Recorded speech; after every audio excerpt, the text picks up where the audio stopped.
Hey everybody, welcome to Pale in Comparison, a proud member of the Doof Network. In this podcast, my sister uses her knowledge of the Otherverse to take a look at Pact, Wildbow's least chill work, and I try to not give away any spoilers.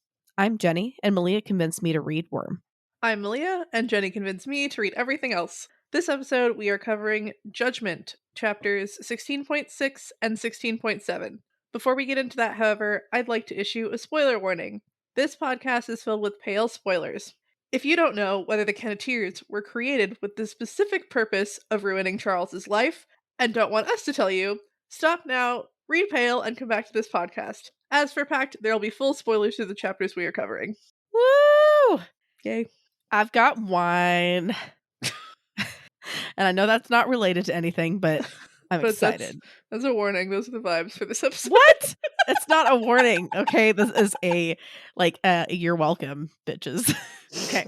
This is a wine and dine? No, there's no dining. The wine and wine podcast. At least if we whine about things. I don't know. Never know. You never know. You never fucking know. And look at this wine bottle. Look how fancy this looks. Oh. And it's got like a fucking cork. And it's not even like a bubbly wine. It's I can't get the fucking top off, which maybe it's like a child proof, except it's like drunk proof. But there you go, I got it off. It's like a glass. Yeah, with a little thing. It's a cool shape. It's cool. It's nice. And so I'm like, I have to keep this bottle, but what for? I don't know. But No. I can't throw shit like that away. I just can't. I can't do it. So I'm gonna have this stupid empty wine bottle that I'm saving it for something. And Never know. yeah, it's probably just gonna be like until I realize like I really need to just throw this away. But you never know. I might do a craft. I might fill it with colored sand. I might put, like sparkling water in it, or like lemonade, or I don't know, Yeah, something. Nice. Yeah, I could do like some I don't know, light peach colored liquid, make people think I'm drinking rosé. All right, anyway, look, I'm sorry that this is what you sign up for with this. So all right, but speaking of wine, what goes better with wine than art? And great segue. Our fan art contest is going on now. Woo! Woo! So send everything in by September 8th, which I always feel like maybe we should give longer for these, because if it was me trying to make shit, I would need more time. But on the other hand, we got to keep things fresh, got to keep things popping. So right. And someone did ask if they had to start working on it specifically for this contest, and no. I think if you have fan art that you have made and it fits the inspired by Wildbow work, somewhat related to the theme requirements, it's okay if you drew this picture a year or two ago. We just want to see some dope art or music or something artsy related. Hell, if you make a fucking Charles cake that looks like a Carmine asshole, then we want to see it. I don't know if I'd want to taste it, but we don't have to taste it for this. Cake art is a thing. Look, okay, I don't know why you want a cake that looks like Charles's asshole. Is that what you're saying? Because that's not what I'm saying. Okay, no, I'm saying Charles is the Carmine asshole. Okay. So I mean, I guess you could do that. If anyone makes a cake or a drawing of Charles's asshole, please at least spoiler it or give some warning before, just give us a little bit of let us mentally prepare. No, I wasn't thinking a literal asshole. Okay. But thank you for clarifying that. Because obviously I didn't phrase that well. But now I'm like, what would the Carmine asshole look like? No, I don't want to know. No. But would that be if a goblin, if a goblin somehow became Carmine and his name was Butthole, or it wouldn't be Butthole, it'd be Shithole or something, right? How disgusting of a Carmine would that be? So you should see Malia's face right now. I'm gonna have to go to therapy to get closure from this conversation, which just so happens to be the theme of this fan art. Closure. closure. Which, sphincters, I hate this.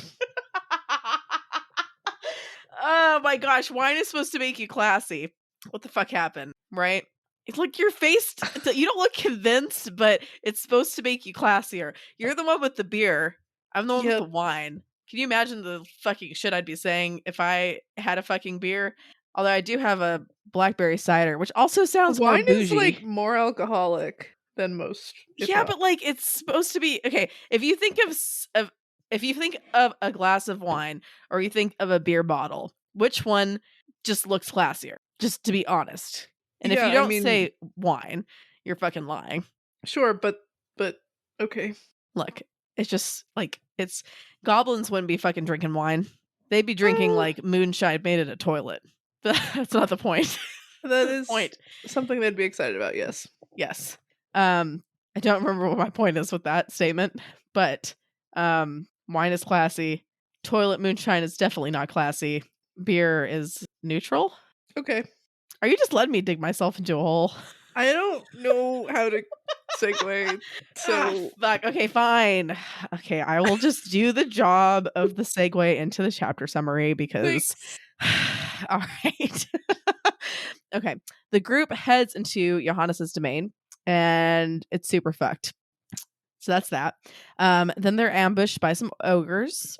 Everyone meets with Mag's acquaintances who are also kind of fucked up, but like just the normal amount of fucked up, not like more fucked up, if that makes sense. And they're pretty reluctant, but Rose convinces them to help with a big assist from Green Eyes and a machete for that too. And Rose gives Blake control. Woo! What did you think of these chapters, Malia?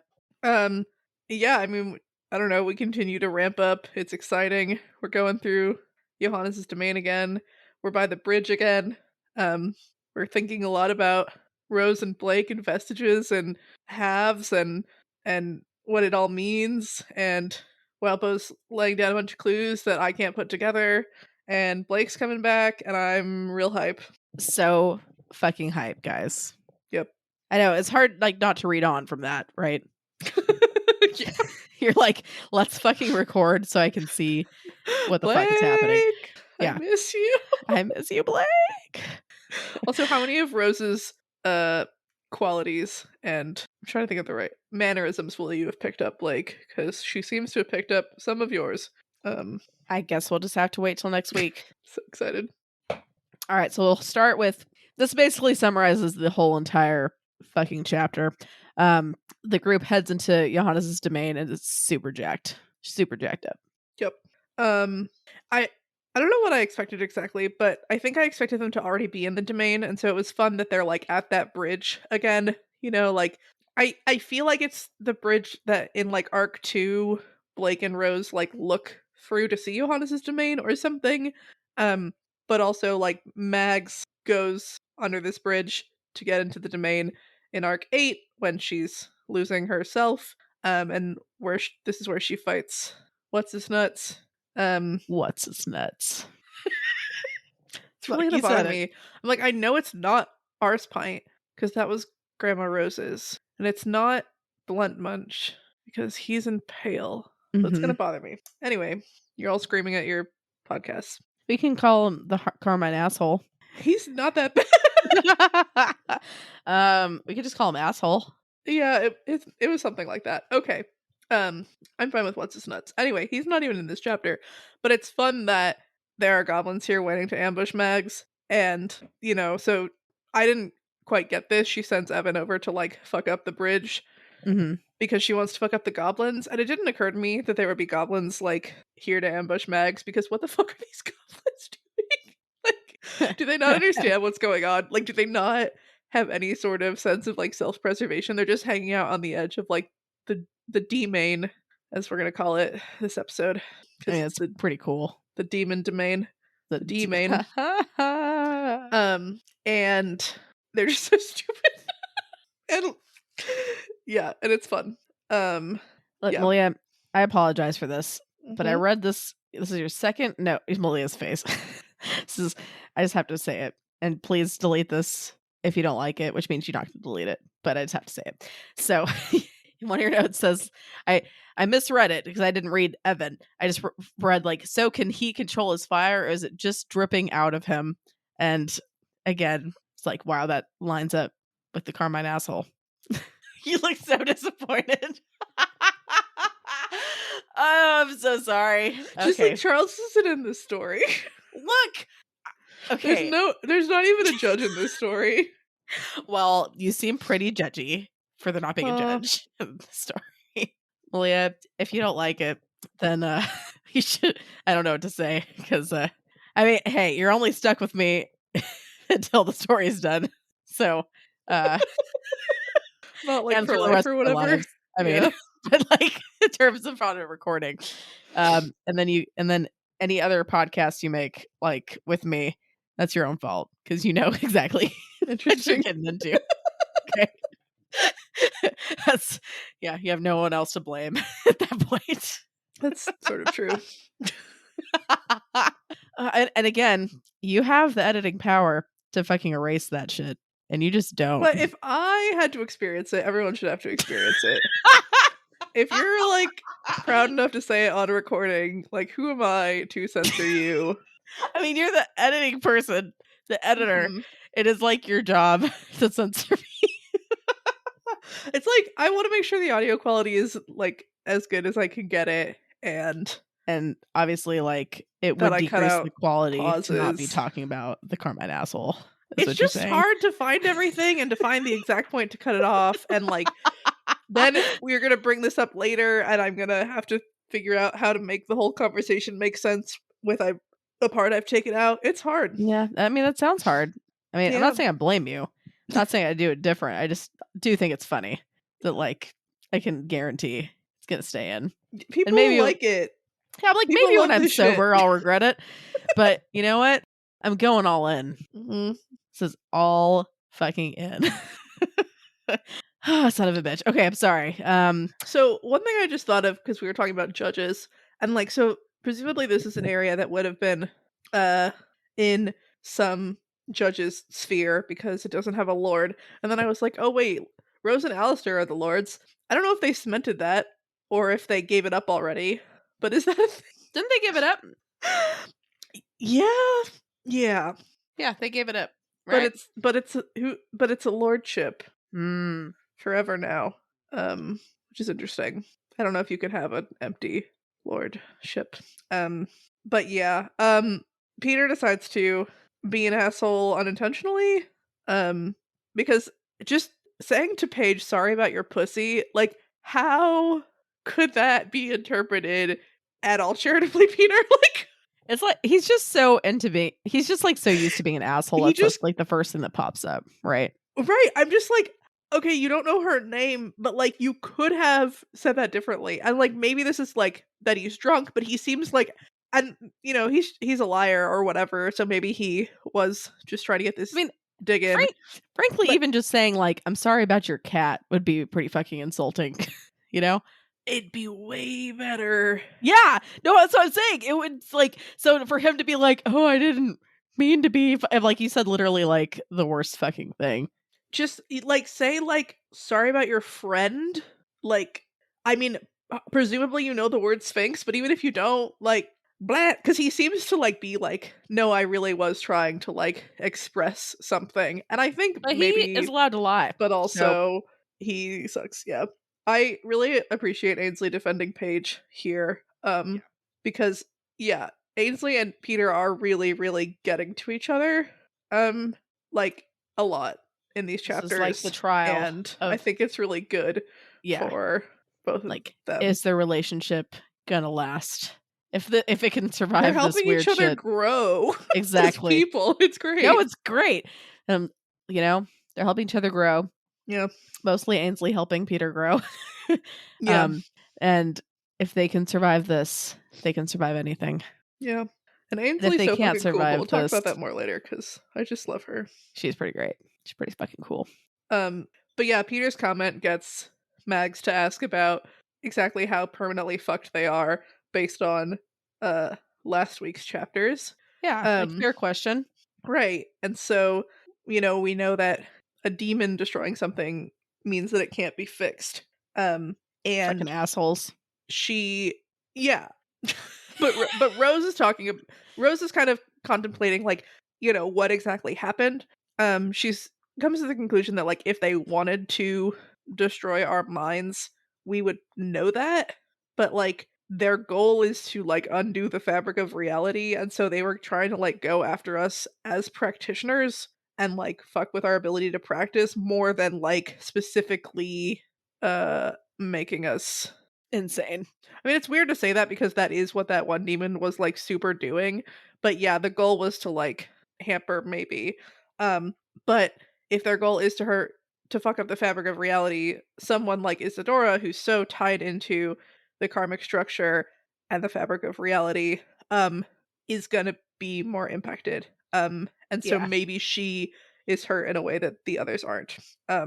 Which is upsetting. Like, Isadora seems like a scary cult leader in some ways. Like, she seduced Paige into this world without presumably fully telling her what was up, and now Paige is, like, tied to her for life, question mark.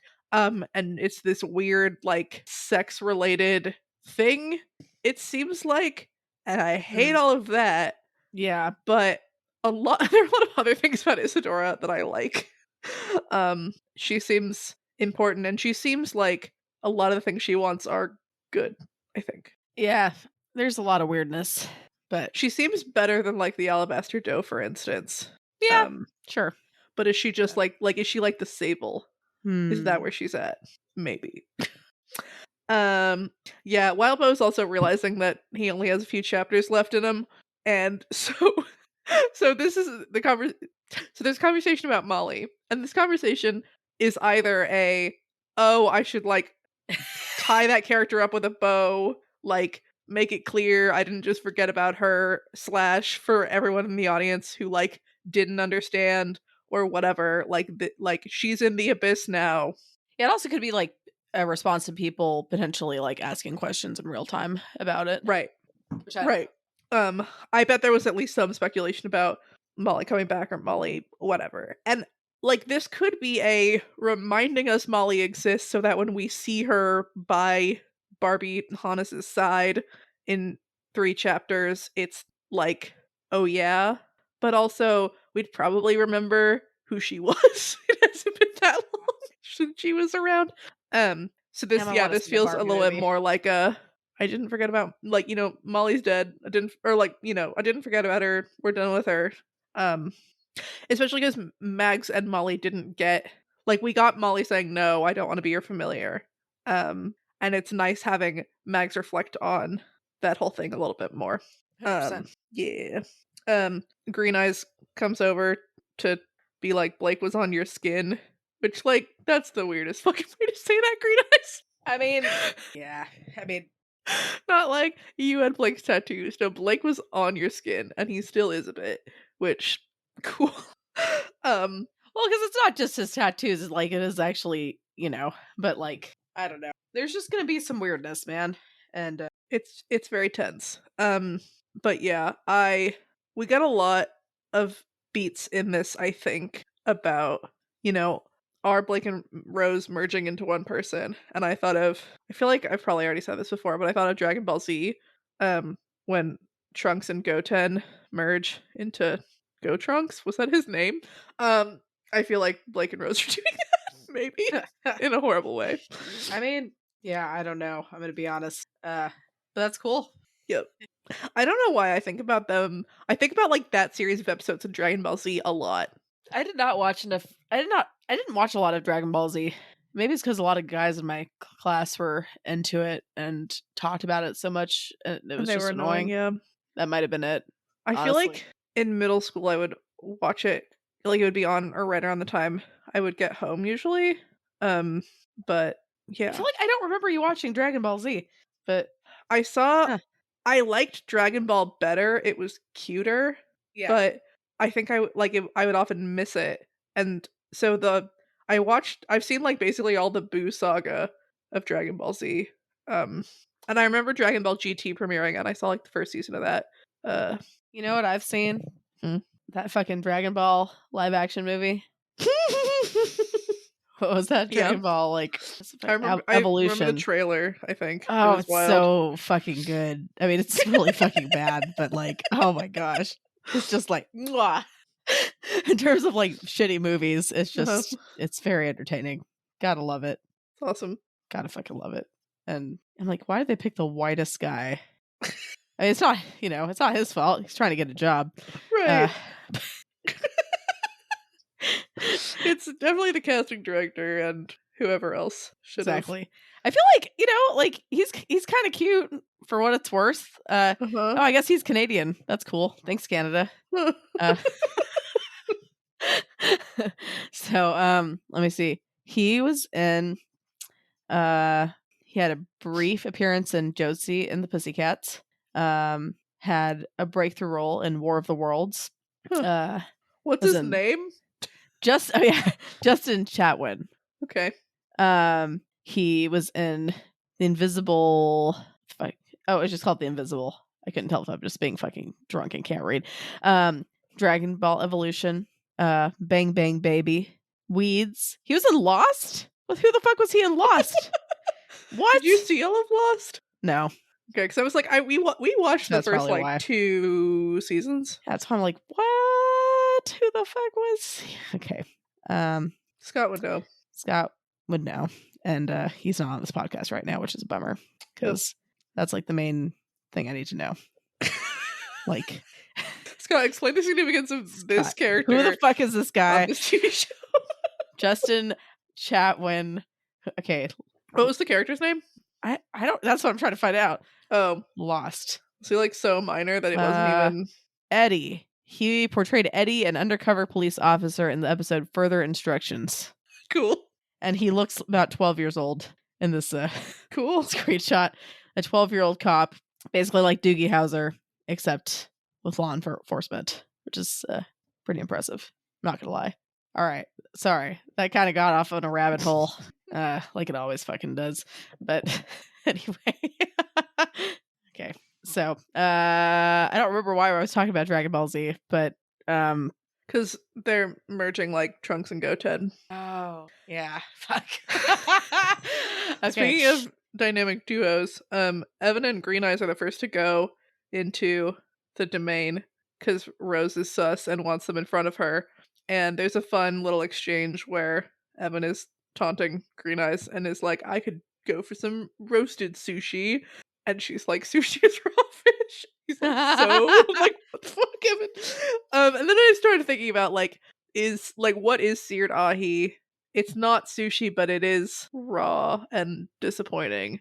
I know that okay, look, guys. I know everyone listening is like, what do you have against fucking like seared ahi? The issue is the seared part, okay? Why would you fucking sear it? It's perfect. Mm-hmm. It's perfect as it is. Don't fuck it up by cooking the fucking outside. Mm-hmm. You don't need to do that shit. Just have it raw. Mm-hmm. Have it raw and perfect. Don't like honestly, like I mean, now I'm like a fucking adult. I'll eat the whole thing, but like if I ever like was in a place where like they had fucking seared ahi, I would fucking cut off the cooked part and just eat the middle because fuck that. I probably should have done that. I would usually just eat it and be disappointed. Yeah. I mean, it's probably better because it's like less wasting the fish and all that. But it was just like, why? Don't fucking cook it. Don't also like cook it. There's no ethical consumption under capitalism, and you shouldn't feel like I'm thinking a lot about my issues with food, of which there are like so many, and like when I have kids, I don't ever want to be like, you have to finish this, like don't waste this, because there's like and you're gonna need to learn to listen to your body and portion how to portion things out based on how you're feeling and how hungry you actually are. And that's gonna involve some waste, and like, ideally maybe you can like put it in a Tupperware, save it for later, but like if you can't, like I don't know, like it's not worth fucking up your entire relationship with food because you tend to throw part of your food away. I don't know. Yeah, no, that's very true. But luckily for me, I have a fuckload of deer outside, and what Vitalis likes to do is just take every possible leftover we have and just throw it in the front yard like we're a bunch of fucking animals. So the deer just come galloping and will eat all the fucking trash that I did not, edible trash. So that's great. Huh. So I guess it's ethical. It leaves a lot of deer crap. I'm wondering, would deer eat the crust of seared ahi? Probably. Okay.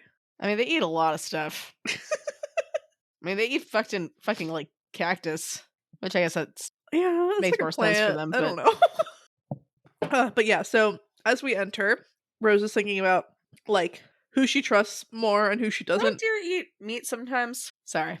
Like, do they hunt? Well, they don't hunt, but I think like I think they eat meat if they can get it. Yeah, I mean, I guess they can Not process commonly. it. Anyway, a lot of people arguing about that. You can look it up later. No, but so it's obvious that Green Eyes doesn't like Rose, which we learn very explicitly later. So it's fair for Rose to be weary of Green Eyes.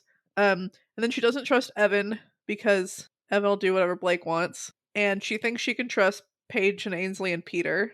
I don't know that she could trust Peter like over Blake necessarily. Peter really liked Blake. Yeah, he did. Ainsley, I think, is fucking terrified of Blake, and Paige doesn't know Blake exists. So, I mean, she's probably figured some stuff out in terms of Rose being like, I was cut in half, and then my twin is inside of me. But she has no memories of Blake. So, I mean, if she does, I don't understand how she does. So, yeah. And then Mags, she's in the middle because she's Mags. And she's, ambassador, whatever, but she like really likes Blake. So I don't know. And then Lola is not considered. I was thinking like Lola has interacted with Blake a lot, kind of, compared to a lot of other people since he was in her house, like making the murder list. Yeah. And she seemed somewhat down with that.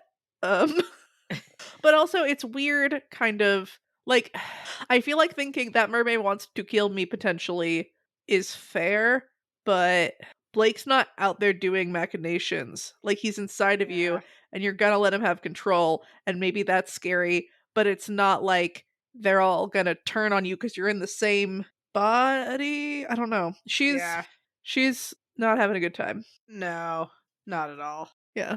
So we enter the D main, and we get this wild description of the sky and how it's like extreme blackness, but also there are these like spheres, one of which like stretches from horizon to horizon. And I'm like, isn't that just the sky? And they're composed of people and others and something, and one of them is magma, and then we just move on. Just move on. How significant is this? Do I need to understand even a little bit? No. Or can you? I don't know. I mean, it's, like something about like the creation and destruction and, space being maybe just demons and stuff. But I don't know. I don't know what to do with it. Yeah, I don't know what to tell you. Rough. I've got too much wine to tell you. That's a great song. Try to sound a little more convincing next time. Just a little bit. Alright, I guess it's good if you don't lie. I mean, it was fun. I don't know. Had a good tempo. I'm not saying like it was the fucking like next like top 10 hits. Okay. Mm-hmm. I've got to do some voice warm ups for that. Are you still doing like singing lessons? No, I really want to. I haven't since we moved down here. Partially because I could just try to find a voice lessons or whatever, but we need to pay off debt. Reasonable. But that makes sense. It'd be nice. I recently learned that one of the songs I was learning at one point, I had like 3 or 4 different voice teachers. Okay. At that school, like they just kept changing out for various reasons. Huh. Like my first one like moved and went to grad school, and my second one just like she had a bunch of like shit go down like with her living situation and stuff, and so she kind of like backed off from teaching. And then I had like another one really briefly as like a sub, and then another one came in and then I left. But so I had like a lot of very different songs that they picked, and like styles and stuff. But so one of them, I learned Que Faro Estai Euridice, which is from an opera by Gluck, which is really fun to say. Gluck. And it's on Orpheus and Eurydice. And it's actually Orpheus who's singing, but it's a soprano part. Women play Orpheus, I guess. Okay. Which is kind of cool. Are you a but soprano? Yes. I don't know what type of soprano. But one thing that's good or been good about voice lessons is I always had like a really high register. Yeah. And I've learned how to sing like in my chest more, not just in my head. So I can like, it sounds better. No, I get it. Yeah.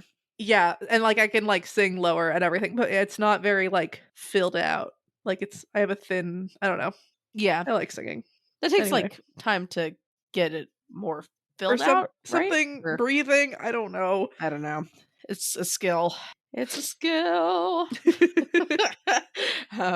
Yeah, it'd be fun to take voice lessons, except I'd have to take a couple shots beforehand before singing in front of anybody, which would be kind of probably against like the point, because it'd be like, I can't fucking tell how you sing because you're, I don't know. I mean, it's awkward, but you'll start with warm-ups, and like, I mean, in my experience, they're like at a piano and they'll like play and like do the sing along so that you kind of know what's happening, and then like they'll drop out but the piano will still be there, and so you just kind of get over it. It's not that bad. Just do when it. Yeah, when if the piano isn't playing, that's hard for me. That's but fair. I feel like that. Yeah. Anyway, that song is one of Jane Austen's favorite songs. Sorry, we came back to it. That made me happy. Cool. No, I mean that's pretty. Jane Austen. She's great. She's pretty cool. Yeah, she's pretty cool. But you know who else is great? Me. Ainsley. Ainsley's so fucking cool. Yes, Ainsley. Yes, that's what I meant to say. Ainsley and her candle. Oh my god, it's like, I'm assuming this is her implement, and we saw her like bind Blake with it basically in arc 5, whatever that was. And I gushed about how fucking cool it was then. And it just like, it only gets cooler. Like yeah, it's just fucking cool. She draws a line on the ground with wax, and then she uses like a wax seal. Like, it's just like, she at one point like literally blows away like Rose's bindings by blowing out her candle. I feel like she does something else really cool. It's just really cool. And like way more versatile. Like a candle implement, what the fuck is that? Like, it's so fucking cool. Fucking cool. Like, she gets to carry around like wax seals and a lighter and knives or whatever to stab her candle. I mean honestly, it better fucking not. If I had a candle implement and that bitch burned out, I'd be fucking it's like, pissed. That's it. I feel like, you asshole implement. You knew I was gonna need you for like the rest of my fucking life, and you just like fucking burned out. I've cheated. I want a refund. Yeah. I would Karen that bitch. But the Behaves just have the coolest fucking implements. Like, they've got some cool, like the candle, the tarot deck, and then the sentient watch spirit of time. Cool. Yeah, that's pretty sick. Honestly, like, even though implement familiars aren't the best idea, it was still cool. It's still cool. You know what? Sometimes the ideas that aren't the best are the most entertaining. Sometimes you have like a magic robot spirit watch, just like commit, like do it. Commit, yeah. I love it. Yeah, just man up and just do it, you know? Because like Sandra has a chalice, and like that's cool and significant, and like we've seen her use it and it was cool. And like wands, that's fine. Like, they're all like cool, I can see how that's useful and fine. But the Behaves are like, let's get creative. Let's get creative. Let's do weird, like wild ass shit. Exactly. Super into it. Because the tarot deck is still such a cool implement, but also, what if I had a candle? So cool. Like, that could, I mean, if you had a candle, that's the thing, right? You can't like melt part of your wand and stick and shuffle it, and I don't know. It's fine. But yeah, at 1.2 we get a description of Green Eyes, and Rose talks about both of her eyes, and I don't know if that's a oopsie or if her eye has grown back, because I was pretty sure her eye was gone after the dragon. But she is a boogeyman. She is a boogeyman. So you know, shit happens. Yeah. Good for her, I guess. Right. And then we get a reminder that Mags is gonna have the 3 blood and darkness moments, and it seems that this is one of them.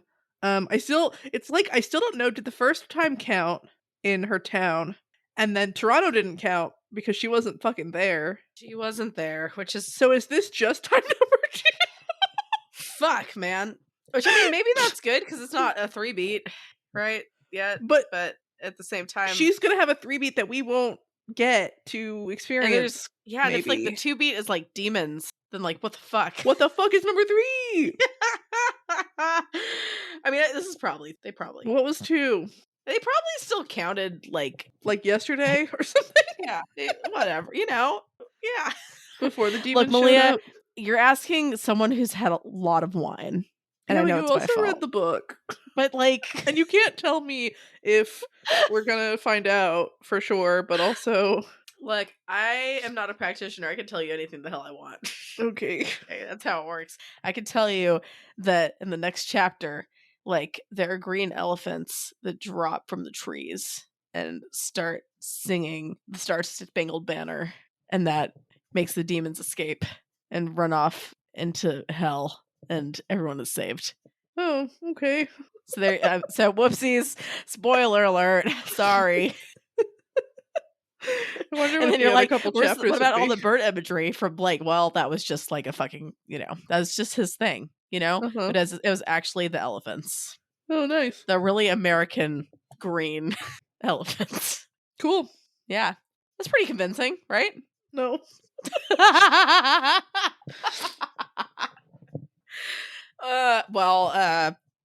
You're gonna eat some humble pie when you read the next couple chapters. Okay. Oh, fuck. All right, that's that glass down. Darviena. Uno mas. If I could get the fucking cork open. This is kind of drunk for... Jeez. It's like why do I keep putting the stopper back on when I know it's also a question. Is Malia hoping that I don't get the fucking stopper back up? I feel like if you don't, then you'll never read the next part and we'll never keep going. I mean, you're probably right. Oh, thank God. I got it open. All right. We're going to keep on filling up. Okay, I'm going to really half-assedly put the stopper on. Fuck, are we at the next part already? Uh-huh. Holy crap. Okay. Get ready for this, guys. This is really long. They're ambushed by ogres. Bam. Yeah. Well, I mean, there's other shit too, but Malia's gonna read that because first she has the hard job in this podcast.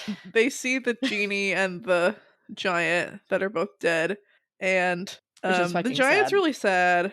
Yeah. The genie is like, oh shit. I'm wondering if it's just like, was it just like wanted destruction, or did it not? Presumably it didn't want to help the demon. But also it's dead. It wasn't just cut in half or whatever. So that's interesting. But maybe that was either like, I guess that, I don't know. It's odd. It's like, maybe that's better for the genie, but also like it feels like a really stupid move from the demon part, I mean, I'm just thinking that maybe the genie, prevented that from happening and so died or whatever. Like you're probably right. Like, because presumably a 2 genies under your control or whatever is like, would be really Holy great. Shitballs. Yeah. But also, yeah. Maybe the genie like eviscerated himself to prevent that. Yeah, maybe. I don't know. Pretty badass genie. Yeah. I mean, similarly, this giant is dead. It's not 2 giants. Yeah, that's true. I don't know. Could just be poor planning. But yeah. Because I'm like, why didn't it get 2 giants? Feel like that would have been a better plan. You know what? It would have been a win-win. Because then the demon would have gotten his giant, but then like there'd be more giants. It'd be double giants, right? So really, that would have been a win-win. Better for everyone. Yeah. So Barbie, you've done fucked up. Okay. Well, see, that's probably why, because it can't have a bright side. Can't have any fucking bright side. It's like, this would benefit me, but like, fuck everyone else. I'm gonna hurt myself to hurt everyone else even more. Yeah. Such an asshole, man. It's funny that Peter's like weirdly proud of having seen a genie, sort of, because Paige is the one who asks, "Is that a genie?" And Peter answers yes, and that was just so fucking funny. Yeah. But also, Look. when did Peter see a genie? I remember when Blake saw a genie with, I think before he or after he fought Alistair. There may or may not have been a genie near the house. I feel like that was just a prediction I had about the fire. Yeah. And I mean, we haven't been with Peter this whole time, so we don't know exactly what what he has seen, but it's funny thinking that Peter saw. It is. I just have a genie in a bottle stuck in my head, and I'm trying to like not sing. Yeah, I feel like Lola, Evan is like saying some drunk nonsense, and Lola is just like, yeah. And Look. Rose is like, yeah, it's like she's had a lot of practice with like her younger cousins or whatever. And I really want like a scene of a Duchamp house party, with like super Yes! drunk Penny, and Lola being like, and I think that'd be really fun. Oh man, that'd be so good. And with some So good. Behames thrown in there, that'd be great. That'd be so fucking good. So you know what? This is the perfect episode for me to be drinking a lot of wine. So you're the characters welcome. are drunk. So yeah, so the characters are drunk. I'm kind of drunk. I'm like trying to keep it not totally drunk, but I'm getting there. Loosey goosey, you know. Not my already like broken filter is like almost non-existent. Very good for entertainment. yeah. All right. Let's see. Yeah, so there's a fucking diagram. There's a motherfucking diagram of this whole fucking domain. Yeah, and that's upsetting, and we get like a quick mention of it and we don't get it again, and presumably that's coming back. I mean, maybe. Maybe. Maybe it's just maybe not. Maybe it's just like you'll always have to wonder. Wild was pretty good about paying off big scary fuck you things. Like demon diagrams. So that's probably coming back. I guess. Right. Excuse him. But yeah, so in addition to like severed ogres or whatever, there's also a demon lawyer chasing after them with a hellhound or something. The hellhound. Yeah. Which is fun. What a dick, right? Yeah. Malia, as a lawyer, what would your breed of hellhound be? I thought hellhound was the breed. It just is like a dog from hell to me. So like if you can choose a dog from hell, what breed would you choose? To like go along with my lawyer aesthetic? I mean, whatever you want. Whether it's like to be a companion, to scare the shit out of people, to like be like a lawyery dog, whatever you want, man. I'm just wondering. This is a personal question for you. Yeah, I guess I'm trying to imagine, like, do I want like a purse dog? Do I want like a Doberman? Do I want like a all valid questions. Yeah, I mean some sort of, because like Elle Woods has a Chihuahua, right? And so that's very like lawyer dog. Yeah. I mean, like, in terms of size, you could do fucking anything, right? Because that's a big fucking spectrum. Chihuahua to, like, fucking hellhound fucking dog. It'd be kind of funny to have a coyote and just insist it was a dog all the time. Yeah, use some, like, legalese, right? Just be like, yeah, technically, according to this, like, yeah, I don't know, this fucking case that happened in, like, 1985, like this means that this has to be a fucking dog. I don't know. I can't fucking speak. You know what I'm trying to say though, right? Yeah. What's the word I'm thinking of? Precedent. Yeah. That's it. Thank you very much. Yeah, you just gotta look for shit on precedents.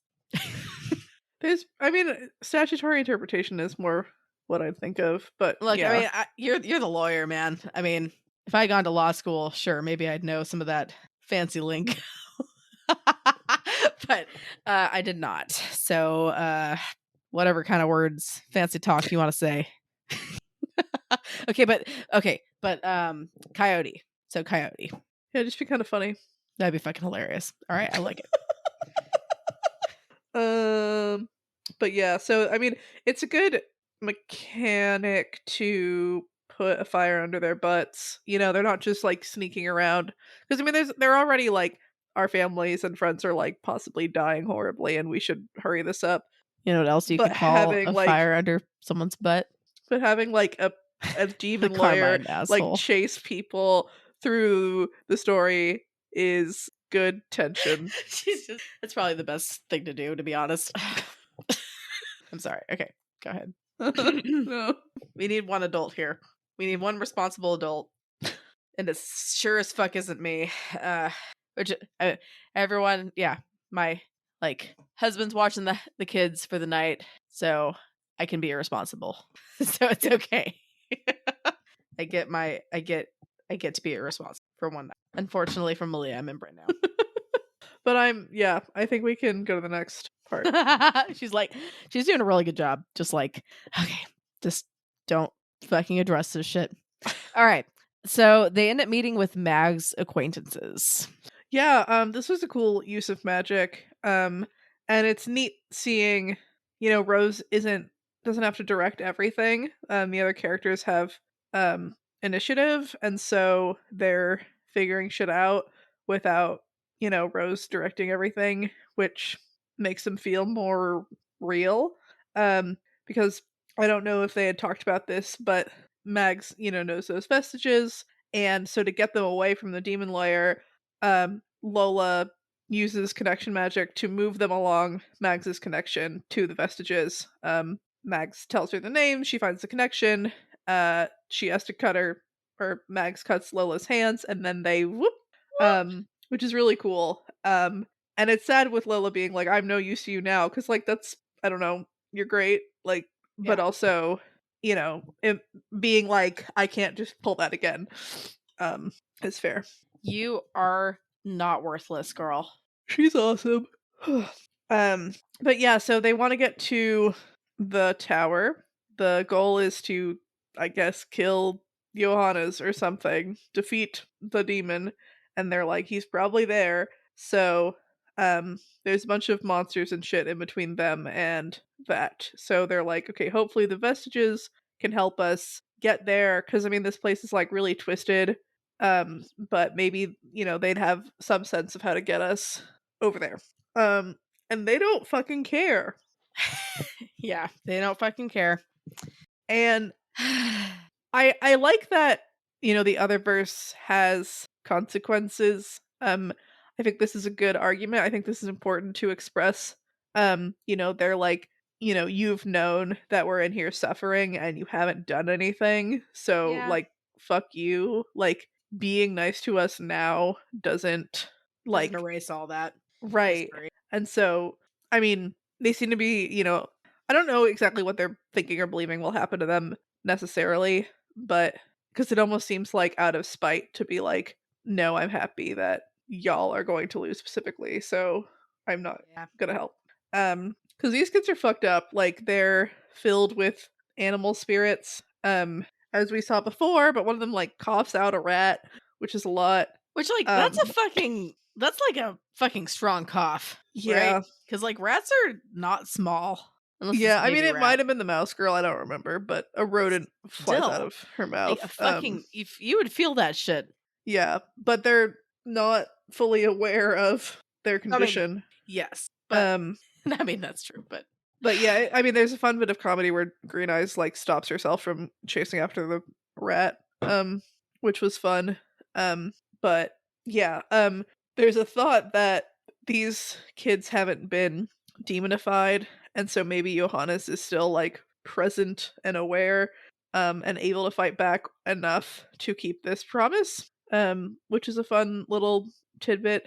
But yeah, so the messages are pissed, particularly at Ainsley. She's making the argument, but also presumably, Lola, because they knew they had power and they didn't do anything about it, which is fair. Mags finds out, but can't help them because she's falling apart, and then does what she can, while still being ambassador. But yeah, there's this funny part where they're like, you all condoned it, and fuck you, well, you could have helped us before, blah blah blah. And Peter's like, I'm not a part of this, I didn't do shit, I didn't know you were here. And Paige elbows him as I guess a kind of not the point, or don't, whatever. But Peter's like, Paige wasn't either. Which is really good. Which is great. And yeah, at one point this sort of leads Peter to kind of like telling Ainsley that it's not okay and she should have tried, like, the others are kind of right that this was fucked up, which is an interesting moment. Um but yeah, and then so Evan pipes up and is like, "I'm peppy and great and I can convince you. You should listen to me." Which is another kind of fun moment. And then Noah just like doesn't let him talk.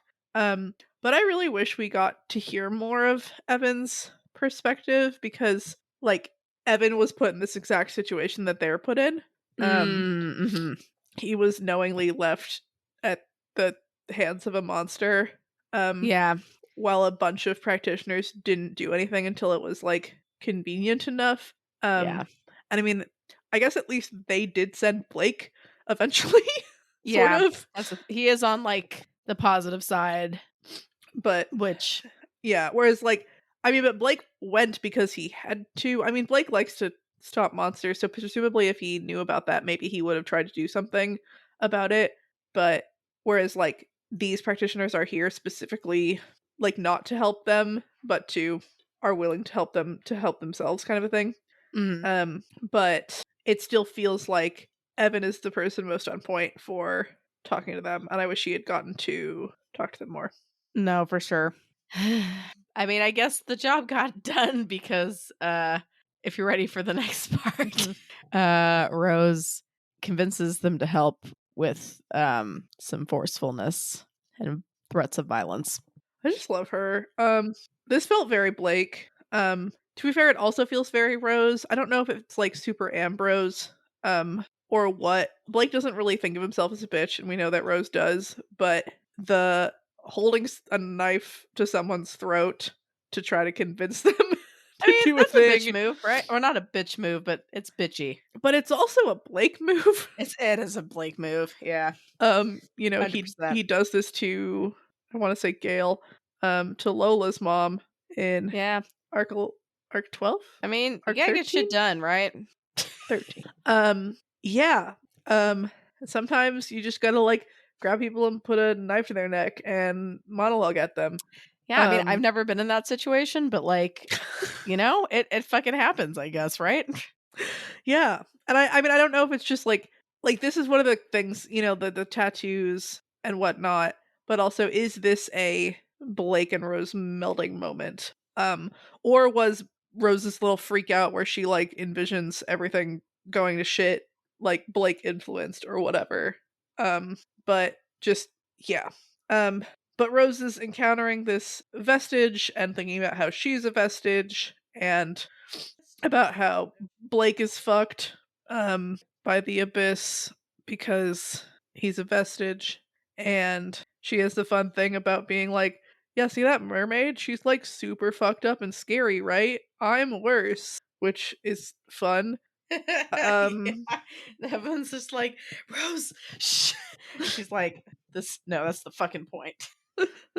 But also, yeah, and I mean, like, Rose is a vestige, like, and she is like, you know, I was made to serve a purpose, thrown to the wolves, and have spirits tearing me to shreds from the inside, just like you. And that's all true. But yeah, she was made to be scary, and to last, and to fool people into thinking she was being a good diabolist. And yeah, we're just thinking a lot about Blake and Rose and what happened and the whole thing. And the whole fucking thing. Yeah. And Rose's pitch is, if we win, you'll go to the abyss and turn into a horrible monster. And then they're like, wow, this is a shitty pitch. Right. And there's no like, but I mean, I guess it's kind of like, okay, if we lose, like, you'll be tortured forever and it'll be really bad or something. But like, just try like to fucking like, I don't know, positive motivation. Yeah. So Rose is pretty much like, okay, if you help and don't fall to the abyss, I guess, and we can like swing it, like, and then I get a domain, like, you can have a part of it. And they're like, fuck yeah, that seems more enticing. It's really funny imagining, like, I mean, I keep imagining their domain to be like in, like, Rose's domain to be just like in the woods near the house, which doesn't make sense anymore. And them just having literally like a little corner of it, because thinking about like Briar Girl and all that. But presumably she'd have like a house or a room or a whatever, and they whatever. But then she at one point does realize like she is she has been fucked up by demons and the abyss and things, and so her domain will probably suck, and that's sad. Like, maybe it won't, Rose. Like, you never know. It might be perfect for you. But for them, yeah, I know. I mean, it's gotta be better than where they're at, right? Yeah. True. But she's thinking about, you know, she doesn't want to push him because he'll push back, or, you know, she's like, if I really try to convince this dude, he's gonna push back, so I need to just not. And this is when Ainsley's like, I don't like how you handled that, and Paige is like, what else could we do? And she's like, you're supposed to be just and fair and true because of your whole deal, and that was true, but I don't know if it was fair or just. And like at some point it's like, you gotta get the fuck over it. It's just like, we don't have time. Yeah. Exactly. Don't have time. Grabbing a kid and putting a machete to his neck was like the worst part of that whole thing. Yeah, no, it's 100% a dick move. Yeah. I mean, but all the stuff she said, I feel like they deserve to know they're gonna like go to the abyss or whatever. I don't know. Yeah. Yeah, no, I mean, yeah. But Lola's like, we gotta go. The lawyer's here. Lola. And Paige is like, what if we don't? What if we don't? What if we stay here? And Lola's like, are you fucking stupid? And so like, we all decide to try. Yeah. Like, this isn't like if you're a little kid, hope the mom. It's like, no, you're gonna. Right. And it helps when Green Eyes speaks up and is like, I hate Rose so much. I would erase her from existence, but you should take her offer. Yeah. It's a good one. Like, it's wild. And it works. I feel like, I'm like, it worked. Yeah. Calling Blake her hero is interesting, but I guess, he did save her from the abyss. I think it's good she acknowledges he's not her boyfriend, because it'd be like, they haven't talked about it, so you shouldn't go around presuming that sort of thing. But hero was really intense. She wants him to. Yeah. Like, for sure. Which is fine. But yeah. Like, you're not at that level yet right now because he's trapped within his body. So it's a whole thing. That's like a complicated relationship, right? Like, what do you expect? But then we get a fun chase scene. We are dropping through this building to try to get out. The vestiges presumably have kind of like barricaded it.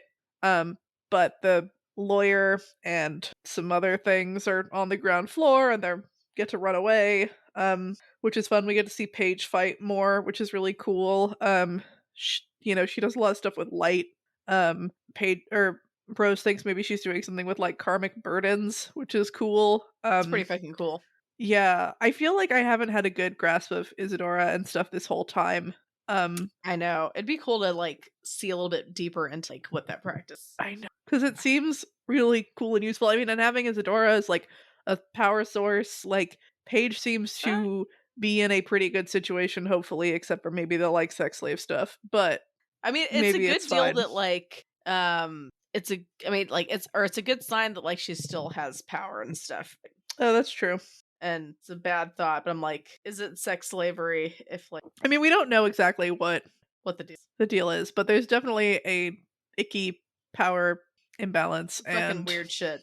Yeah. No, 100%. There's some weird shit. No one can argue with that. No one hopefully wants to argue. Yeah. It's incredible. That was nice. All right. Last but definitely not fucking least, because we're waiting to read about the next stuff, is Rose gives Blake control, which is so exciting.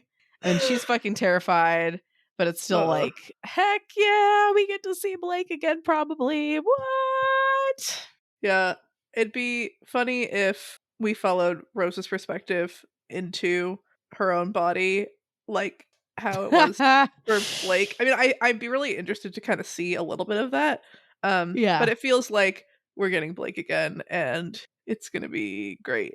That's right, because he needs to come back for the last part of this story.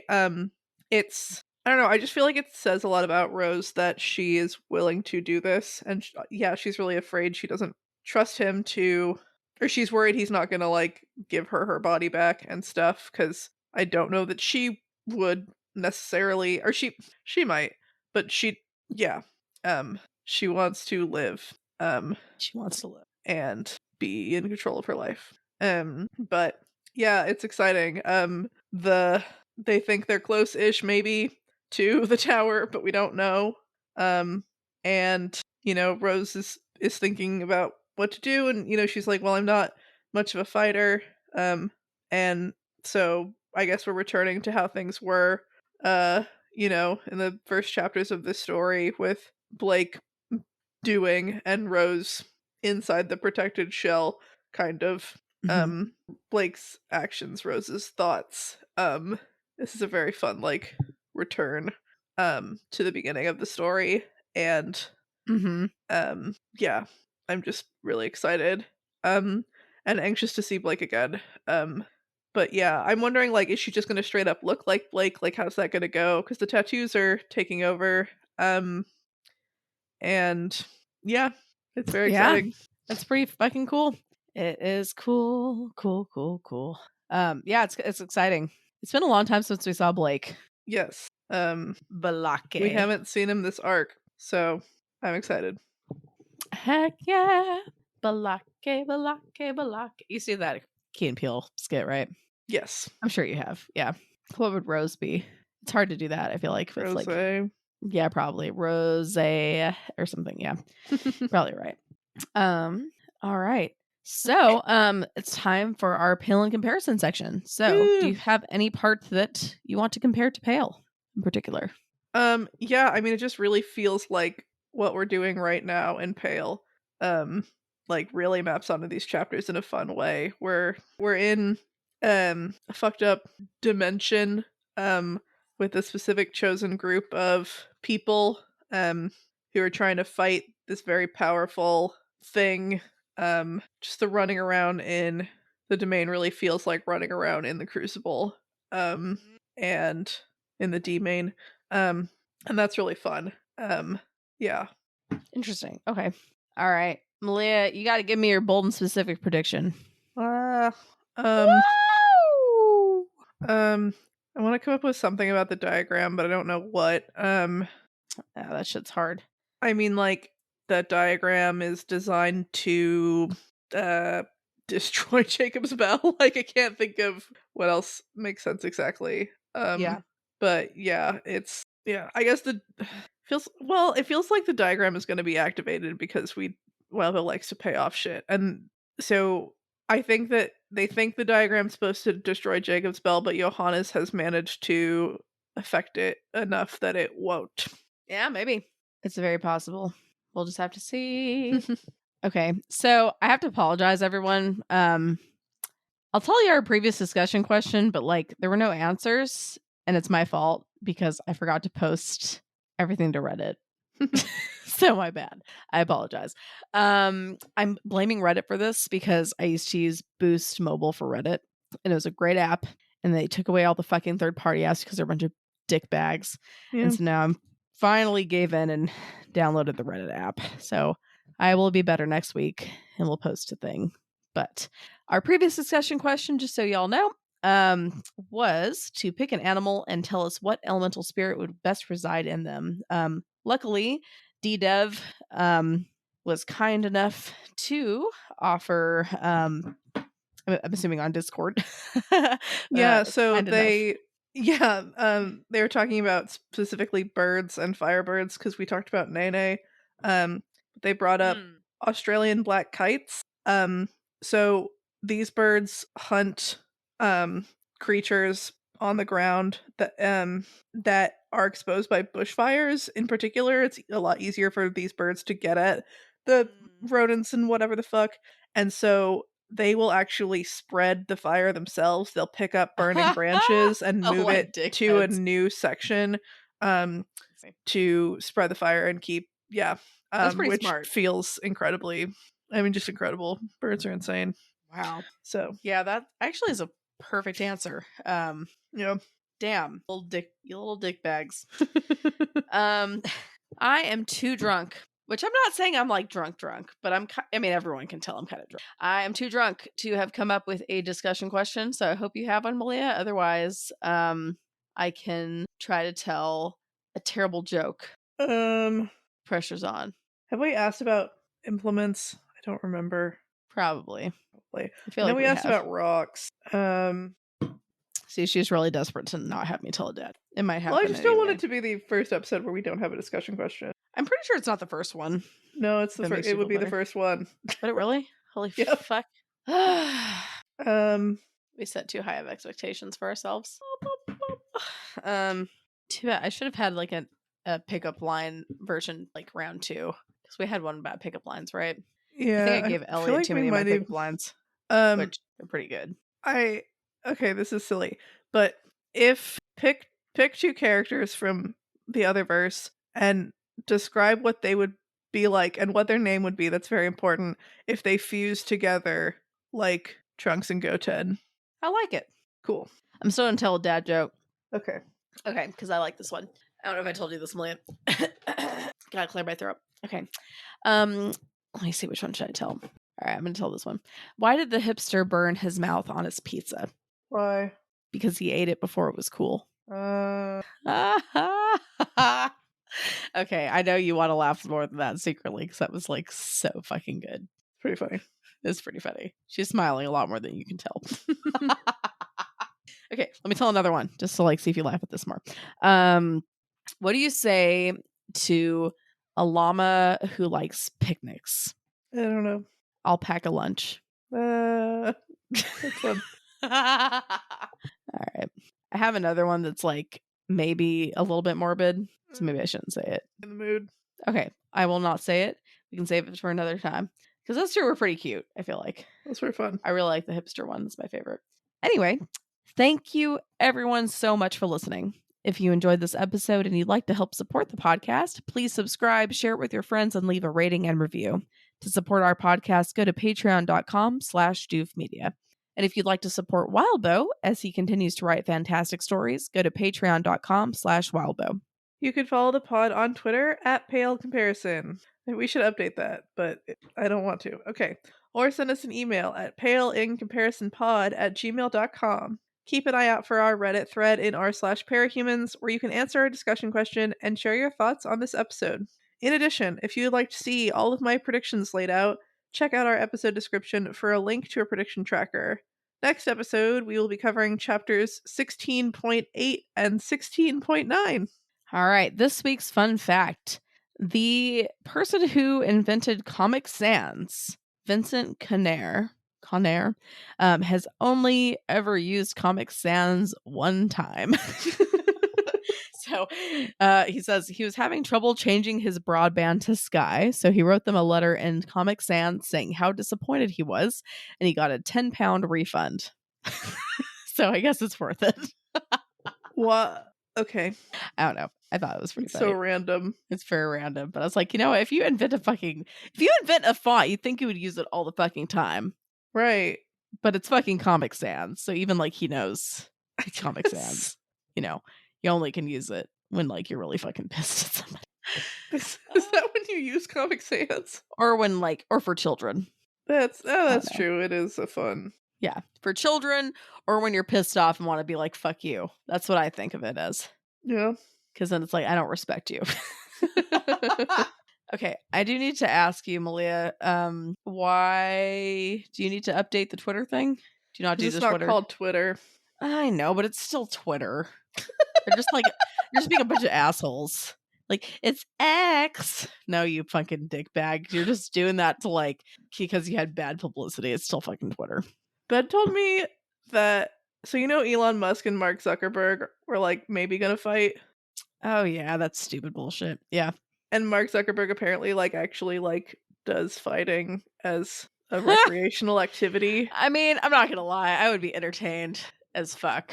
But like, so Elon Musk apparently went to his doctor and was like, oh, my doctor said I have to have this elective shoulder surgery, so I can't do this for like 6 months. And then he shows up at Mark Zuckerberg's house and is like, let's fight right now in the backyard. But then like Mark Zuckerberg, I don't know why I always have to say that, but he wasn't there.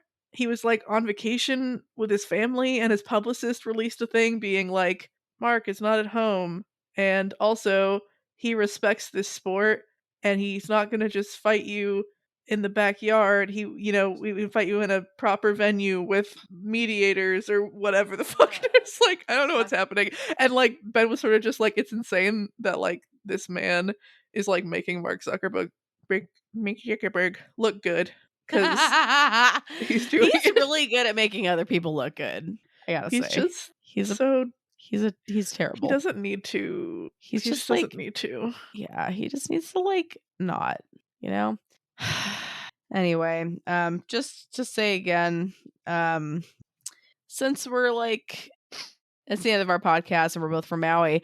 Again, if you're listening and you have the ability, please consider donating to some of the Maui charities. I know there's a lot of like sketchy people out there. A couple ones that are legit are hawaiicommunityfoundation.org/Maui-strong or MauiUnitedWay.org/disaster relief or MauiHumaneSociety.org, I believe. Let me double check that last one.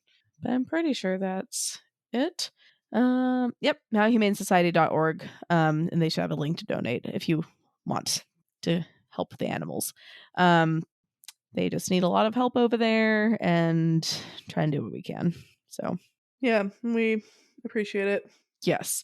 If you can't, don't feel guilty. It's not meant for that, obviously. Just like if you can, and if you've been thinking about donating, go to one of those sites or just do there's some other sites that are good too that you can go to. But anyway, yeah, obviously that's a lot on our minds, and I will try not to be such a downer about it. But I love Lahaina, I love Kihei, I love Kula. Those are all three areas that have been very affected. We grew up in Kihei, which luckily has not been. I mean, obviously it's still been affected quite a bit, but it's just been hard.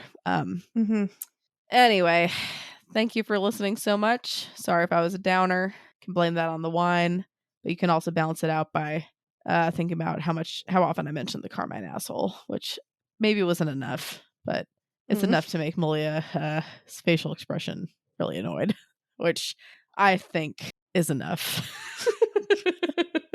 I think that makes it count. I'm like, is that, I don't know, like, what does that mean? Does he have fiery pain? Does he have fiery diarrhea? Does he have a fiery asshole personality? That's what I meant, to be fair, when I said Carmine asshole. It just did not realize it could be taken literally. And that opened up a whole new fucking gate, It's a whole new can of worms right there. Yep. So I am sorry, and you're welcome at the same time. Malia is just like, I hate you. But I'm so tired. Okay. You're right. It is we'll late. Talk to y'all next week. Have a good one. Adios, amigos. Labonictus. Aloha. Bye. Goodbye.